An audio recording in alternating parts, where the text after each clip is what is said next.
예, 반갑습니다. 오늘은 이제 8월 18일 화요일 본문입니다. 이사야 29장 1절부터 14절까지 말씀을 본문으로 제단의 화덕이 된 다윗의 성, 제단의 화덕이 된 다윗의 성이라는 제목으로 말씀 나누겠습니다. 자, 예, 이제 오늘 제가 늘 보니까 앞에 그 이제 위치적인 의미 이런 거 다 설명하다 보니까 시간이 많이 가서 오늘 그냥 바로 본문으로 들어가도록 하겠습니다. 자, 슬프다 아리엘이여, 아리엘이여. 다윗이 진친 성읍이여 해마다 절기가 돌아오려니와 내가 아리엘을 괴롭게 하리니 그가 슬퍼하고 애곡하며 내게 아리엘과 같이 되리라. 여기서 아리엘이라는 단어가 되게 중요한데요. 이 아리엘이 뭘까 싶을 수 있어요. 아리엘은 그 성전 제물을 드리던 그 제단의 그 화로, 그러니까 표면을 이야기합니다. 한번 제가 그림을 통해서 좀 설명을 드려볼게요. 자, 여기 제단이 보이시죠? 여기 이제 제단에 뿔이 있으면은 그 제단에 여기 이제 표면, 여기. 그래서 제가 저 재단의 표면이 이제 저거, 재단의 표면, 저기 이제, 저기를 이제 아리엘이라고 부르는데요. 그래서 보면 이제 아래, 제가 그래서 제사의 절차를 대충 그림으로 넣었는데 이렇죠.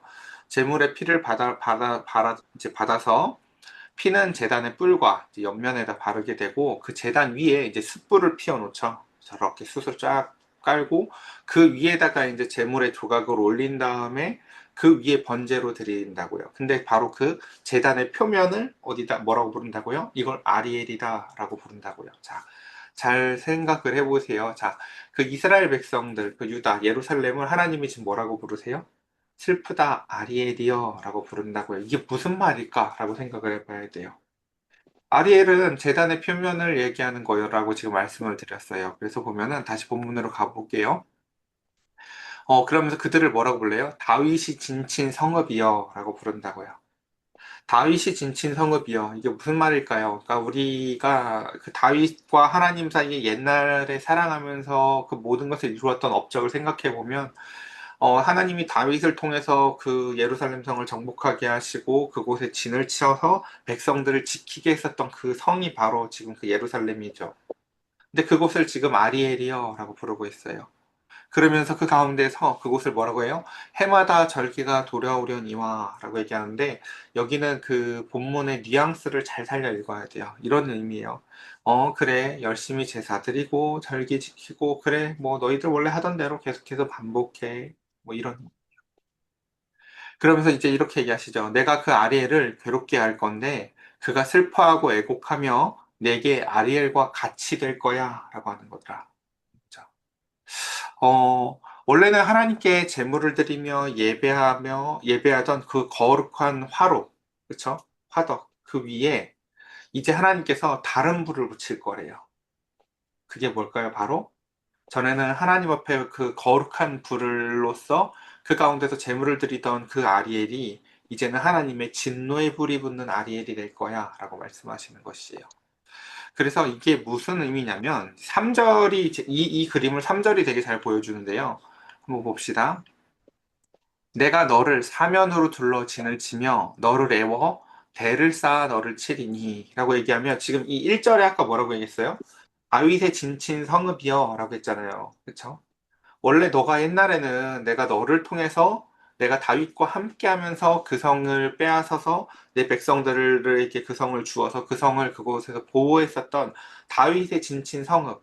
내가 너 다윗과 함께 하면서 백성을 보호하던 성읍이었는데 이제 이 성읍이 어떤 성읍이에요? 더 이상 다윗과 함께 하면서 백성을 보호하던 그와 같은 성읍이 아니라 이제 이 성읍이 아리엘이 되었다라고 얘기를 하며 내가 그곳에 이제는 그 가운데 그러니까 도리어 본문에 보면 이렇게 내가 너를 사면으로 둘러서 진을 치고 너를 에워싸서 내가 너를 칠 거야 라고 하면서 이제 다시 잘 생각해보세요. 예루살렘 성이 다윗과 함께 백성을 보호하던 성읍이었는데 이제는 내가 함께 같이 그 성이 더 이상 이제 보호의 대상이 아니라 공격의 대상이 되었다라는 것입니다. 그러니까 이 그림이 잘 보여주는 지금, 그러니까 제가 이걸 사진으로 보여드릴게요. 그림으로. 이런 이야기예요. 자, 이해되시죠? 왜 아리엘이라고 불렀는지.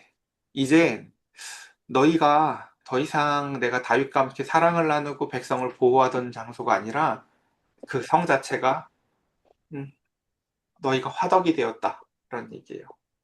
그리고 그곳에 임할 불은 이제 더 이상 거룩한 사람의 마음을 변화시키는 불이 아니라 이제는 진노의 불, 심판의 불이 되었다라는 것입니다. 자, 왜 이렇게 되었을까? 봅시다. 어, 그 가운데서 이제 여기서 중요한 통찰이 뭐냐면 이거예요. 그들이 이제 왜 이렇게 되었는가 하면 뒤에 등장을 하는데요. 바로 하나님을요, 마음으로 의지하지 않기 때문이에요. 여러분들 이런 거 진짜 어려운 것 같아요. 우리 예를 들어 뭐 부부 생활에서든지 어디서든지 그런 말을 만약 한다고 쳐봅시다. 이 사람은요, 사실 진짜 속으로는 전혀 나를 사랑하지 않아요. 이런 만약에 부부 상담에 문제가 있다고 쳐보자고요. 음, 근데 이제 그래서 근데 그 상대방이 야, 같이 밥 먹고 나가서 돈 벌어다 주고 하면 사랑하는 거지 뭐가 사랑하는 거예요? 라고 이렇게 얘기를 한다면 그 사람한테 사랑을 가르치는 게 우리가 쉽지 않잖아요. 그쵸? 그러니까 만약에 지금 여기서도 똑같거든요. 하나님이 그 이스라엘 백성들에게 이 아리에라 이제 너희에게 그 진노의 불이 떨어질 거야라고 하는데 그들이 아니 주일 지키고 11조하고 할 거 했으면 다 한 거지 우리가 뭔 사랑을 안 했다고 자꾸 그러세요 라고 얘기를 한다면 그들에게 하나님이 사실 무언가 가르치는 게 되게 어려워요. 그건 논리가 부족해서가 아니라 그들의 마음이 완악하기 때문이에요. 무엇이 사랑인지 알지 못하기 때문에. 자신들이 마음으로 하나님을 의지하지 않는다라는 것을요. 그러니까 우리가 그래서 주일날 봤잖아요.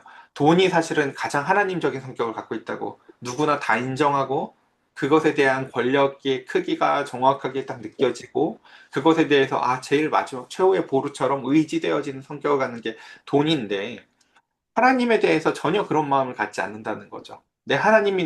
다윗은 왜 하나님을 사랑했는지 아시겠죠? 여호와는 나의 목자시고 내가 양이어도 상관이 없어. 왜? 그분이 강하시고 그분의 지팡이와 막대기가 나를 인도하는 손길이지 이게 내가 망한 게 아니야. 라는 그 하나님과 자신 사이에 있었던 관계에 대한 감각이 있었기 때문이거든요. 근데 이 백성에게 그게 없다는 거예요. 그래서 보면 이제 그들의 그 교만한 소리, 바로 앞에 28장 14절에 보면 그들을 오만하다고 하나님께서 말씀하시거든요. 이 백성들의 그 병명이 뭐냐면 오만이에요. 오만, 교만. 28장 이제 그래서 보면 오늘 본문의 4절에 보면 이렇게 얘기를 하죠. 그들의 그 오만한 모습을 하나님께서 이렇게 치시겠대요. 네가 낮아져서 이제 땅에서 말하게 될 거야. 그전에는 교만했었다면 그들은 하늘에서 말을 했다는 뜻이겠죠. 그다음. 네 말소리가 나지기 티끌에서 날 것이라. 네 목소리가 신접한 자의 목소리같이 땅에서 나며 네 말소리가 티끌에서 짓거리리라. 라고 하면서 지금은 온 세상 가운데서 마치 자신이 하나님을 다 알고 자신이 제일 잘났냐고 오만하고 교만한 이스라엘의 모습을 마치 목에서 그 귀신 소리 나듯이 존재하지도 않는 그 어떤 영적 존재의 소리를 흉내내는 것처럼 그들의 목소리를 신접한 자의 목소리처럼 그들의 목소리가 아주 작아지고 연약하도록 하나님은 그들을 이렇게 치시겠다라고 말씀하십니다. 그 다음 봅시다. 그래서 이제 이걸 정리해보면 이렇습니다. 다윗의 성이 도리어 제단의 화덕이 되어버렸다라는 얘기를 지금 하고 있는 거죠. 그래서 이사야서 전체에서 예루살렘을 가리키는 유일한 명칭이 바로 이 아리엘인데요. 해마다 절기가 돌아오려니와 라는 표현을 통해서 그들이 얼마나 형식적이고 종교적인 의식을 갖고 있는 그것에 대해서 하나님이 냉소적이었는지 그래 너희들은 너희들 거 해 라고 하면 그러니까 여러분 우리도 그런 게 있잖아요. 이렇게 트라우마 같은 게 있잖아요. 딱 뭐가 너무 싫으면 그거 되게 싫잖아요. 그렇죠? 이사야서에서 하나님의 가장 강력한 트라우마는 보면 이런 거예요. 마당만 밟고 가는 거. 형식은 있는데 내용은 없는 거. 그렇죠? 여러분 생각해 보세요. 우리 나중에 우리 자녀들이 이제 막 손주도 낳고 막 이렇게 해서 왔는데 애들이 형식만 있어 와가지고 추석이니까 왔지 뭐. 얼굴 봤으니까 된 거 아닌가? 나한테 뭘 더 바래? 다른 집도 다 그러지. 라고 하고 자녀들이 돌아간다고 생각해 보세요. 이게 이상할 거예요, 아마 기분이요. 이게 최선인가 싶고, 왔는데 안 온 것만도 못한 것 같고, 나를 전혀 기뻐하지 않는데 억지로 온 애들을 오히려 오지 말라고 하고 싶을 거예요. 그쵸? 그 기분 아시겠죠? 하나님이 그 기분이라는 거예요, 사실은요. 쟤들이 억지로 와가지고, 그러니까 제가 늘 말씀드리잖아요. 저는요, 그렇게 억지로 오는 사람들 안 고맙다니까요, 그게 사실은요. 말씀을 사모해서 와야 서로가 유익한 거지. 그렇죠? 그래서 마찬가지로 그래서 다윗이 진쳤던 성을 이제 여호와께서 대적처럼 애워쌀 거야라고 말씀하시는 거예요. 이것도 나의 다 대적이구나라고 보시는 거죠. 그러면 핵심은 뭐예요? 유다의 죄는 마음으로 하나님을 의뢰하지 않았다라는 것입니다. 자, 이제 다음 봅시다. 그럴지라도 내 대적의 무리는 세미한 티끌 같겠고 강포한 자의 무리는 날려가는 겨 같으리니 그 일이 순식간에 갑자기 일어날 것이라. 자, 하나님은 지금 이제 유다의 죄, 남유다의 그 이스라엘의 죄에 대해서 그 얘기를 하지만 동시에 그렇기 때문에 그 이스라엘을 아수르라는 나라 또는 나중에 바벨론이라는 나라를 통해서 치시나요, 그렇죠? 근데 그들도 또 심판을 할 거예요. 유다도 하나님이 심판을 하시지만 유다를 치러 오는 또 그들도 나중에 심판을 하실 건데 그 유다를 치러 오는 그 대적들의 무리도 어떻게 하시겠대요? 세미한 티끌 같겠고 강포한 자의 무리도 날려가는 겨같이 될 거야 라고 하면서 결국 마음으로 하나님을 의지하지 않는 모든 자들은 다 심판받을 거예요. 우리 주일날 이렇게 배웠어요. 하나님을 의지하는 자들은 하나님이 적당히 견책을 한다. 물론 이게 적당하게 느껴지진 않아요. 맞는 사람 입장에서. 분명히 말씀을 드렸지만. 그리고 하나님을 의지하지 않는 자들을 향해서는 하나님이 강력한 심판을 내리시는데 그 심판의 강력함의 원인은 그들의 마음의 완악함에 있다고 말씀을 드렸었어요. 근데 여기서 보면 그 하나님을 의지하지 않는 자들의 심판이 왜 그렇게 강력할 수밖에 없냐면은 먼저 그들의 존재는요, 날아가는 겨 같대요. 야, 이거 그쵸? 우리 어디서 봤어요? 시편 1편에서 보면 의인의 길과 악인의 길을 설명을 할 때 악인의 모습을 막 나쁘고 뾰족뾰족한 놈으로 그렸던 게 아니라 어때요? 바람에 날리는 그냥 겨라고 표현을 했었어요. 왜 그럴까요? 존재적 가치가 전혀 없다는 그림을 그리고 싶은 거예요. 그냥 내가 어떤 존재인지를 자기도 몰라요. 야, 저게 돈이 된대 하면 갑자기 저쪽 가서 경상도에서도 살고, 갑자기 저쪽에서 쭉 바람이 불면 전라도에도 살고 하는 것처럼, 어쨌든 자기의 존재라는 게 없는 존재라는 거예요. 무게도 없고, 힘도 없고, 자기 통제력도 없고, 자기 철학도 저렇게 없어요. 정확히는. 그러니까 그게 바로 자기라는 존재가 없는 존재로서 살아갈 존재가 바로 날아가는 겨의 모습인데, 그 일이 순식간에 갑자기 일어날 것이라. 만군의 여호와께서 우레와 지진과 큰 소리와 회오리 바람과 폭풍과 맹렬한 불꽃으로 그들을 징벌할 거야. 그러니까 지금 저기서 아수르가 쳐들어온다고 아수르를 너무 두려워하지 마. 저거 내가 너희에게 보내는 사실은 적당한 견책이고 저들도 또한 하나님은 날아가는 겨같이 또 심판하실 거야. 라는 것을 알아라는 거죠. 그러면 그 동시에 자 봅시다. 아리엘을 치는 열방의 무리 곧 아리엘과 그 요새를 쳐서 그를 곤고하게 하는 모든 자는 꿈같이 밤에 환상같이 되리니 라고 얘기하며 둘 종류의 심판이 있죠. 두 사람이 다 심판을 받아요, 결국은. 이게 여러분 얼마나 무서운 건지 아시겠어요? 우리 주님이 마지막 날에 심판을 하시는데 교회를 다녔다고 생각을 했는데 그 사람들에게도 심판이 있어요, 보니까요. 왜요? 내가 마음으로 하나님을 의지하지 않은 사람들. 그들의 삶에 똑같이 하나님은 심판을 내리신다고요, 사실은요. 근데 동시에 또 하나님을 아예 의지하지 않았던 자들에게도 하나님은 심판을 하세요. 근데 이 심판은 먼 장래에만 오는 게 아니에요, 사실은요. 이미 도래하는 건데 그 심판의 모습이 어떠하냐면 이렇게 얘기를 하죠. 마치 꿈 같고 밤의 환상 같대요. 이게 무슨 말일까? 8절. 줄인 자가 꿈에서 먹었을지라도 깨면 속이 여전히 비어있지. 꿈에서 분명히 너무 좋은 걸 먹는 꿈을 꿨어요. 막 사랑도 해보고 행복도 해보고 막 이런 걸 꿈을 꿨어요. 그래서 너무 했는데 깼는데, 그쵸. 아무것도 아니네? 이상하다. 입에 분명히 되게 뭐가 맛있었는데 하는 것처럼 또 목마른 자가 꿈에서 마셨을지라도 깨면 곤비하고 그 속에 갈증이 있는 것 같이 시온산을 치는 열방의 무리가 그와 같으리라 라고 하며 분명히 뭔가를 가졌어요. 그토록 원하던 걸 내가 쳐서 얻었어요. 근데 하나님을 의지하지 않고 하나님을 사랑하지 않는 사람들의 하나님이 주신 첫 번째 심판의 모습 중에 하나가 무엇이라고요? 뭘 갖고 먹었는데 꿈 같다는 거예요. 너무 좋다는 의미가 아니라 왜 이러지? 아무것도 아니네. 왜 가졌는데 이게 아무것도 아니지? 우리 이런 말은 그래서 그냥 일반 세상 철학에서도 많이 들어보셨을 거예요. 뭐 가져봐야 뭐 집이 1년, 뭐 차가 뭐 한 달, 뭐 이런 얘기 들어보셨죠. 그것처럼. 그 가운데서 열방의 승리 역시도 허망한 꿈을 이룬 것 같지만 사실은 아무것도 아닌 것 같은 상태다. 이게 우리는 세상에서 그것을 그냥 이야기하지만 성경은 이걸 뭐라고 얘기해요? 이게 하나님이 주신 첫 번째 심판의 모습이라는 거죠. 가졌는데 아무것도 아니네. 이게 바로 그러니까 왜 아까 그 앞에 비유가 뭐였어요? 날아가는 겨 같다고 얘기하는지 아시겠죠? 또 다시 딴 데 날아갈 때만 찾아요. 야, 집 가져봤는데 내가 갖고 싶은 집 얻어봤는데 1년 기쁘더라, 1년. 1년 정도 좀 좋았던 것 같아. 그 다음은 뭐 집이 집이지 뭐. 이러는 것처럼.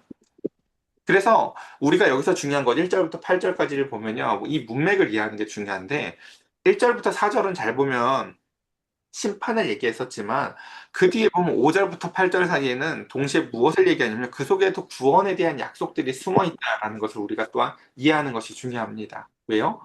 우리가 아까 그 얘기를 드렸죠. 하나님이 그럼에도 불구하고 이스라엘 백성들에 대한 심판과 하나님을 전혀 의지하지 않는 자의 심판에 대한 차이가 있는데 그 차이가 뭐냐면요. 바로 그 앞선 자들에 대한 심판은 적당한 견책이라는 거예요. 그게. 그러니까 하나님이 진짜 치시는 이유가 무엇이다?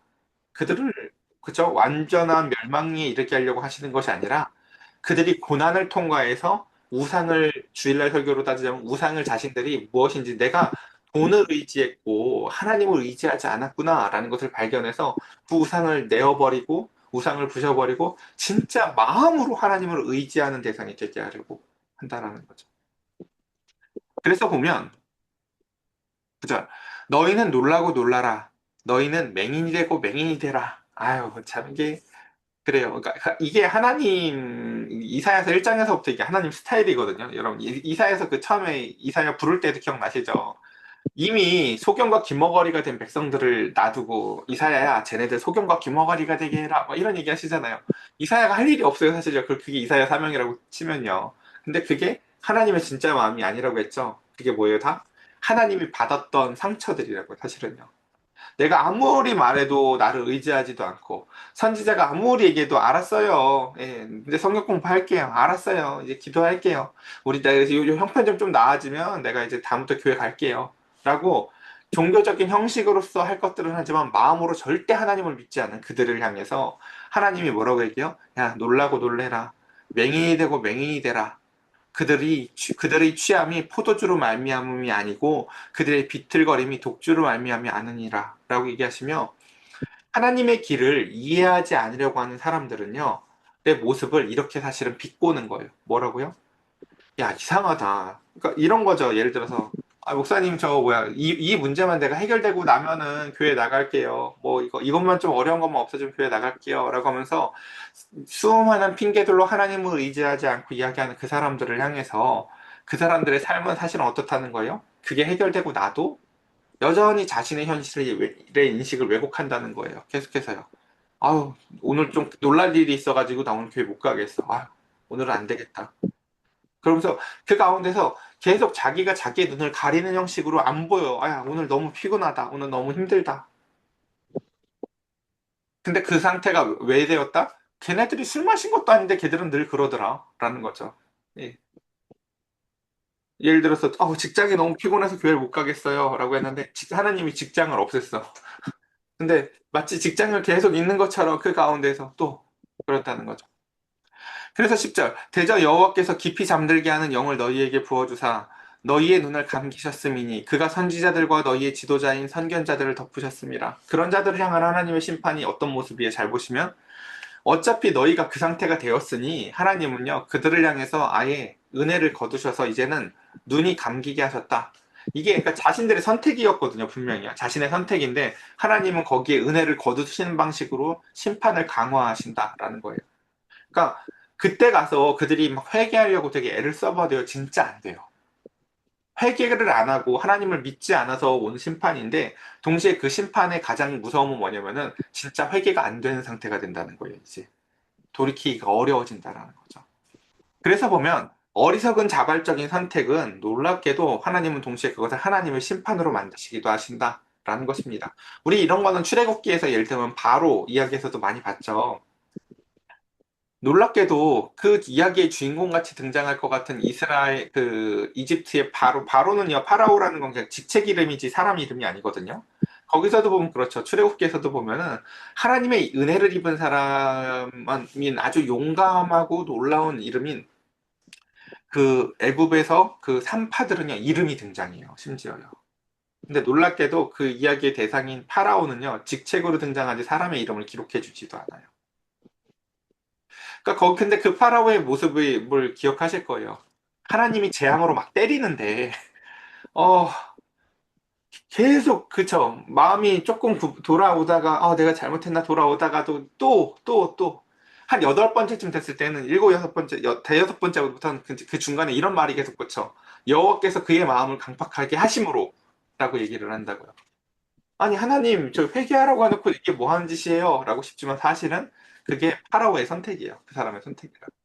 또, 아직 완벽하지 않아.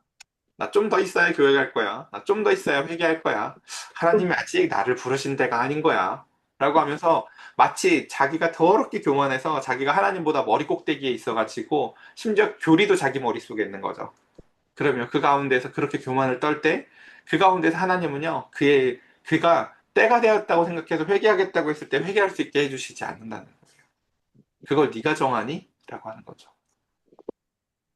그래서 그리고 그때 주시는 하나님의 가장 무서운 사실은 심판 동의 또 하나는 뭐냐면요. 선견자, 지도자들의 리더십을 마비시킨다는 거죠. 그러니까 목회자에도 그 사람에게 전할 말이 없게 만드시는 거예요. 목회자에게 있어서도 하나님이 그 사람을 향한 말씀은요 끊어버려요. 그 사람을 향해서는 더 이상 줄 말이 없어요, 이제요. 아, 저 사람을 향해서 정말 그쵸.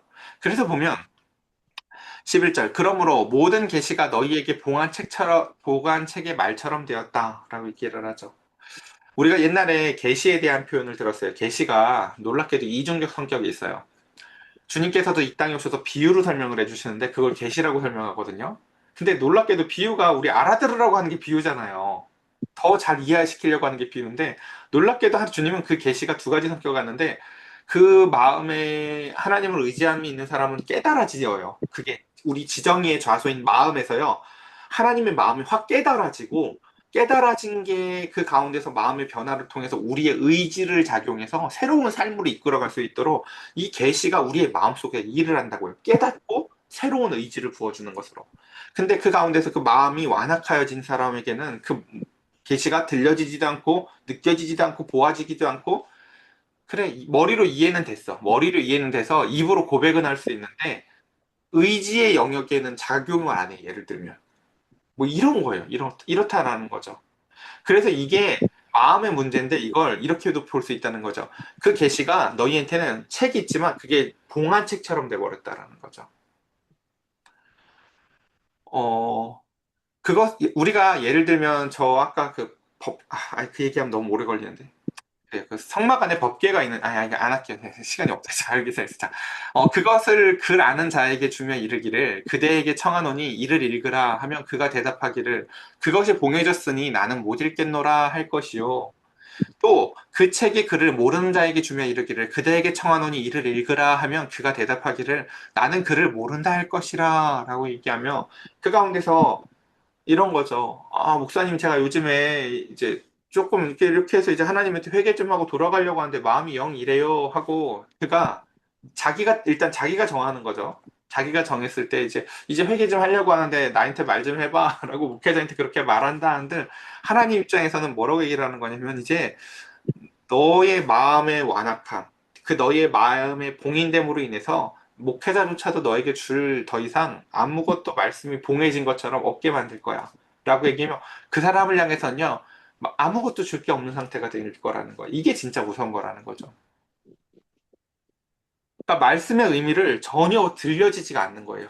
그게 아무리 들어도 이게 말씀의 의미가 마음으로 듣고 깨달아지고 새로운 의지가 부어지는 일이 절대 안 생기는 거예요. 그래서 자꾸 팔아먹어서 죄송한데 마치 우리가 수련회 가서 봤던 그 흥미 개새끼처럼 주인이 아무리 울고 글을 들고 해도 그 개가 못 깨닫잖아요. 그쵸? 주인이 나를 위해서 우는구나. 이 관계에 대한 개념이 없으니까 얘가 깨닫지를 못하는 것처럼. 그러니까 여러분, 그러니까 그 흥미를 생각하면서 지금 이 유다 백성을 생각하면 그게 딱 맞아요. 뭐가 맞냐면요. 가장 큰 문제가 뭔지 알겠어요? 걔 흥미는 뭐만 생각을 해요? 약하면 물까? 밖에 생각을 안 하잖아요. 자, 왜 유다 백성이 그 개새끼랑 비슷하냐면 인생이 안 풀릴 때만 하나님한테 한번 말 좀 해볼까? 그러거든요. 아, 인생이 안 풀리네. 하나님한테 좀 어쩌다 나가볼까? 그러다 내 뜻대로 사라질 땐 절대 그런 생각을 하지 않아. 그러니까 왜 그게 가장 큰 죄악인지 여러분 아시겠어요? 하나님을 자기 발 아래 두기 때문에 그래요. 지가 필요할 때만 불러다가 쓰고 그러다가 자기가 필요 없으면 치우니까. 그래서 이게 놀랍게도 그래도 나는 나름 신앙이 있어 라고 나는 그 불신앙과 신앙 사이에 있다고 착각하지만 하나님은요 불신앙보다 더 나쁜 위치에 있다고 얘기를 해요. 내가 네 미치냐? 라고 얘기하시는 거죠. 그래서 보면 주께서 이르시되 이 백성이 입으로는 나를 가까이 하며 입술로는 나를 공경하나 그들의 마음은 내게서 멀리 떠났나니 마음만 떠났지 몸은 옆에 있잖아요. 이게 나은 거라고 생각할 수 있지만 그게 아니라 뭐라고요? 가장 나쁜 종류의 교만이 바로 이 형식주의라는 거죠. 왜요? 하나님을 자기의 종으로 삼는 거니까.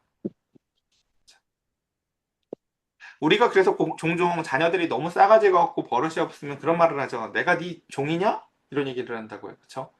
자기가 필요할 때만 불러다가 뭐 해달라 뭐 해달라 하고 써먹고 결국 마음으로는 부모를 사랑하지 않는 그 자녀를 향해서 우리가 이런 마음을 갖잖아요. 그렇죠? 얘는 정말 그냥 이렇구나라는 것이요. 그 마음을 우리가 차원 겪는 게 아니래요, 여러분. 예. 하나님이 우리를 통해서 그 마음을 겪으셨대요, 이미요. 너희들이 필요할 때만 찾는 거 그때 네 마음 어떻디? 내 마음이 그랬다. 라고 하시며 그게 오히려 더 악한 거라는 거 이제 알겠니? 라고 말씀하신다는 거죠. 그러면서 그들이 나를 경외함은 사람의 경영으로 가르침을 받았을 뿐이라 라고 얘기하죠. 여러분 그렇게 마음으로 예를 들어 부모를 사랑하지 않는 자녀가요. 입술로 존댓말은 꼬박꼬박 한다고 생각을 해보세요. 왜? 나 그래도 난 지킬 건 지키잖아. 엄마. 그게 더 싸가지 없다는 거예요. 왜요? 그냥 사람의 계명으로 가르침을 받았을 뿐이지 도덕 선생님한테 배운 게 있는 거죠. 학교에서 예를 들면 어른한테 존댓말 쓰세요. 근데 막상 마음으로 공경하는 마음은 없어. 그리고 나를 우습게 여겨. 그러면 그게 더 이상하다는 거예요. 하나님 입장에서는요, 차라리. 그래서 보면, 이게 여기까지, 13절까지가 이제 중요한 그들의 죄악된 모습, 형식주의적인 죄악된 모습을 그렸고요. 14절 보면 그렇습니다. 그러므로, 여기서부터가 우리들 이제 인간이 가기 어려운 지점이에요, 보면요. 그럼 이 백성들을 향해서 하나님은 어떻게 하셔야 될까 싶은데, 내가 이 백성 중에 기이한 일, 곧 기이하고 가장 기이한 일을 다시 행할 거야 말씀을 하세요. 아니, 저런 애들을 두고 하나님은 또 뭘 행하시겠다고 하는 걸까요? 기이한 일, 다시 기이한 일이 뭔지 아시겠어요? 출애굽기에서 나왔었던 홍해를 갈라서 나오고 다시 시내산에서 그들을 가르치고 하는 이런 일. 하나님은요, 저 형식주의적이고 하나님을 향해서 마음으로 깨닫지 못하는 그들을 향해서도요, 또 그 하나님의 위대한 구원 사역의 일을 또 하시겠다고 얘기를 해요. 우리는 그래서 이 지점쯤에서 수많은 사람들이 그런 말을 하잖아요. 사람은 고쳐 쓰는 거 아니야. 사람은 안 변해. 근데 하나님은 이렇게 얘기를 하세요. 니들이 해볼 만큼 했을 때에는 그렇지. 근데 하나님의 사랑과 하나님의 신실함으로 하나님은 그 일을 행하시는 분이라고 말씀하세요. 그래서 그 가운데서 하나님은요, 그들 중에 지혜자의 지혜가 없어지고 명철자의 총명이 가려지리라. 이 하나님의 이 기이한 일은요, 그러니까 잘 생각을 해보세요. 하나님이 하나님의 백성을 만드시겠다고 하셨던 일이 뭐냐면, 하나님이 이 땅에 오셔서 십자가에서 우리를 위해서 죽으시는 거예요. 이게 지혜로워 보여요? 위협을 해도 될까 말까 하는데, 마음으로 사랑하지도 않는 자들을 향해서 두 팔 벌려서 십자가에서 죽으시면서 하나님이 너희를 이렇게 사랑한다 자녀들아 라고 죽으신다 한들 저 마음이 완악한 자들이 변할까? 놀랍게도 변하는 자들이 생겨요. 로마 백부장이 변하고요. 돌 던지면서 쫓아다녔었던 바울이 변하고요. 그 가운데서 마음으로 진짜 믿지는 못했었던 베드로가 변하고요. 내가 죄인이라는 걸 그러면서 깨달아요. 내가 부인하면서 그때서야 그 십자가 앞에서 이게 왜 귀한 일인지 알아요. 십자가 전까지는요, 베드로가 신앙이 제일 좋은 줄 알아요. 근데 십자가를 통과하면서 알아요. 내가 제일 나쁜 놈이었다는 거. 옆에 붙어 있었으면서도 내가 그 3인에 들어가서 변화산이면 뭐면 내가 제일 좋은 걸 다 봤어도 내가 모른다고 저주하고 도망가는 바로 그 놈이라는 걸 그 일을 그 기이한 은혜를 경험해서만 알았다고요. 그러니까 수많은 사람들이 맨날 목사님 제발 죄 이야기 좀 그만해요. 그건 알았으니까 좀 이제 진보적인 이야기 좀 더 이렇게 나아갈 이야기를 해요라고 하지만 놀랍게도 가장 큰 은혜는 우리가 왜 죄인인지를 깨닫게 만드시는 데부터 시작을 합니다. 자, 마지막 정리해 봅시다. 그래서 보면은 시간이 많이 지났네요. 아이고 예. 앞에 거 안 했는데 시간이 왜 그렇게 되지? 이상하네. 예. 자, 그래서 그리스도 안에서 성취되어지는 그 모든 것들, 봉안책, 이거 넘어갈게요. 그러니까 그 제단의 화덕을 통해서 우리가 아까 봤었잖아요. 그쵸? 원래 너희의 마음에 여기에다 그 짐승을 잡아서 그 기름을 떼어내면 내가 얼마나 죄인인지도 깨닫고 그 가운데서 하나님과 교제하는 화덕으로서 만들었었던 그 아리에를 이제 그 성이 화덕이 되게 만드셔서 너희의 죄를 불터버리시겠다. 그냥 하나님 입장에서 화덕 사이즈가 커진 거죠. 그리고 그 다음에 그들과 함께 지키던 곳을 그들을 공격하는 장소로서 변한 것이고요. 그러나 놀랍게도 주님은 그것을 어떻게 극복하십니까? 그리스도께서 친히 제단의 제물이 되어서 심판의 불을 담당하는 방식으로 하나님은 그 사람들을 변화시키시고 하나님은 그 구원을 이루시겠다 말씀하십니다. 그러면 그 가운데서 예, 시간이 많이 지나서 그냥 넘어갈게요. 자, 우리 적용을 보고 마십시다. 첫 번째, 형식과 실체. 우리의 예배가 입술의 존경에 머물러 있지는 않는가? 여러분, 입술까지 났으니까 좀만 더 가면 마음이지. 성경은 그렇게 기록하지 않았죠? 아까 뭐라고 얘기해요? 그게 더 나빠라고 말씀하신다고요. 하나님이 네 아래에 있는 분이 아니셔. 라고 말씀하시며, 두 번째, 영적인 리더십에 대해서도 우리가 생각해 봤으면 좋겠습니다. 사회와 영적인 지도자의 사이에는 사실 유기적인 연관성들이 있었는데, 아까 하나님의 심판의 첫 번째 되게 중요한 모습 중에 하나가 뭐였는지 기억나시죠? 네. 우리가 마음이 굳어졌을 때 놀랍게도 하나님은 지도자의 마음도 굳게 만드신다. 그래서 적어서 그를 향해서 줄 말이 없도록. 어, 놀랍게도 저는 이 본문에서 예, 에서도 생각이 나거든요. 아버지, 기도가 날 위해서 할 게 왜 없어요? 야곱을 위해서 기도했으면 에서를 위해서도 기도하면 되지 않아요, 여러분?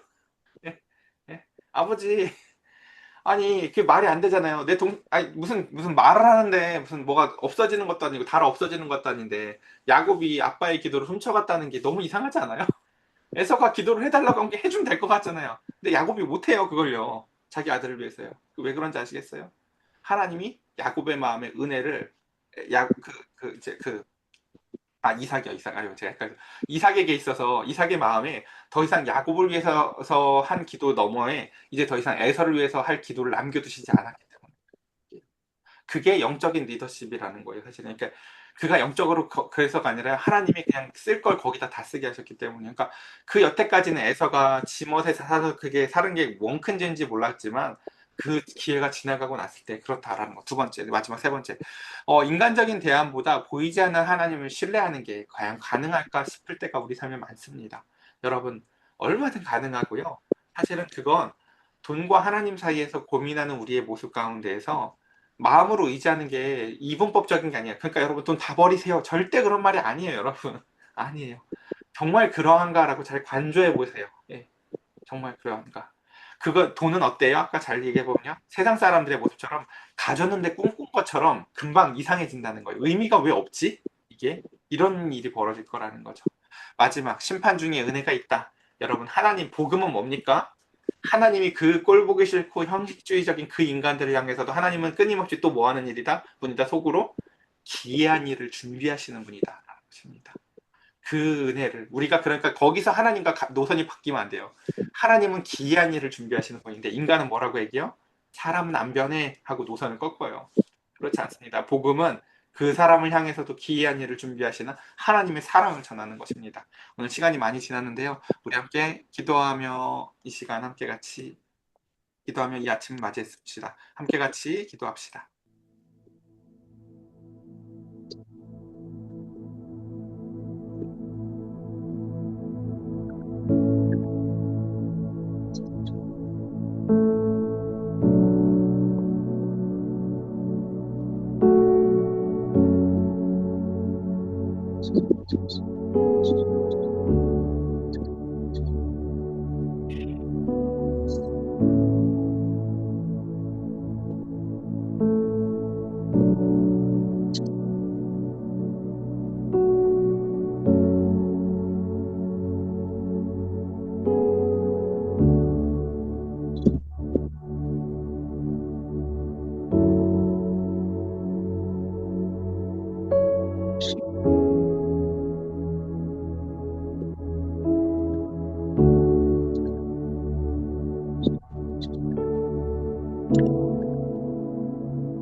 제가 기도드리겠습니다.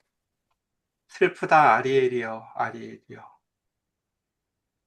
다윗의 진친 성읍이 이제 하나님의 대적이 되었고 거룩한 불이 임해야 될 곳이 이제 하나님의 진노의 불이 임하게 되었습니다. 내가 뭘 그렇게 잘못했나 싶을 그들을 향하여 하나님은 너희들이 입술로만 나를 공경했지 마음으로 멀리 떠났으며 저 열방을 향한 심판의 불은 두려워할 줄 알아도 하나님을 전혀 공경하지도 두려워하지도 않는 그 백성들을 향하여 하나님은 또다시 그들을 향한 진노의 불과 또다시 그 너머에 있는 기이하고 놀라운 일과 사랑을 준비하고 계신 하나님을 우리는 바라봅니다.